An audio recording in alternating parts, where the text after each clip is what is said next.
ब्रह्मवेद पुराण में लिखा हुआ है कि जी भगवान कृष्ण गौ के हत्यारे थे। आपने नहीं सुना होगा और कई सारे लोगों ने नहीं सुना होगा। गौ के हत्यारे गौ के हत्यारे बताया गया। फर्स्ट टाइम सुन रही है। हाँ। उस ब्रह्मवैवर्त पुराण के 108वें अध्याय के इन श्लोकों में 58 से लेकर के 62 तक के श्लोकों में वर्णन कर रहे हैं। बोले जी भगवान कृष्ण का और माँ रुक्मणी का विवाह होने जा रहा है। हाँ।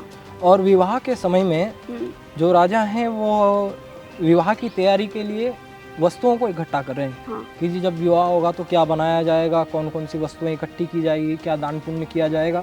जैसे हमारे घरों में भी जब शादियां होती है तो पहले हमारी मीटिंग बैठती है। हाँ। कि जी क्या क्या बनाया जाएगा, क्या क्या खिलाया जाएगा। भगवान कृष्ण और रुक्मणी की बात करें। हाँ, हाँ। भगवान कृष्ण और माँ रुक्मणी का विवाह होने के लिए जा रहा है। इन चीजों के बाद में वो कहते हैं गवाम लक्षम छेदनम, 1 लाख गायों को काटना।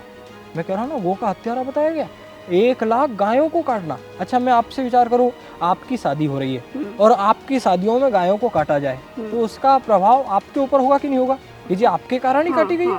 तो भगवान कृष्ण के विवाह में गायें काट रहे हैं। बोले जी 1 लाख गायों को काटना, कह रहे हरिणानाम द्विलक्षकम, 2 लाख हिरणों को काटना, और चतुर्लक्षाम शिशकानाम, 4 लाख खरगोशों को काटना, कुर्मणानाम च तथा कुरु, 4 लाख कछुओं को काटना। आगे भी कह रहे हैं और 10 लक्षणाम छलगानाम, बकरों को काटना, भेड़ों को काटना। कोई जानवर बचे? हाँ।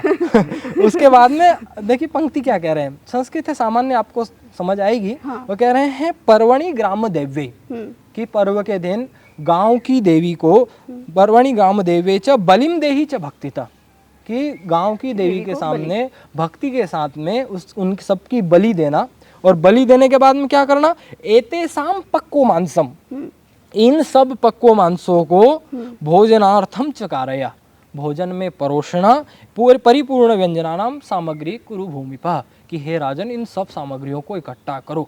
अब यहाँ पर कुछ लोग मेरी बात का विरोध कर सकते हैं। वो कहते हैं जी वहाँ लिखा था गवाम लक्षम छेदनम, वहाँ ये तो नहीं कहा गया था जी काटो। हाँ। उन्होंने तो छेदने की बात की थी। छेदने का अर्थ काटना ही होता है।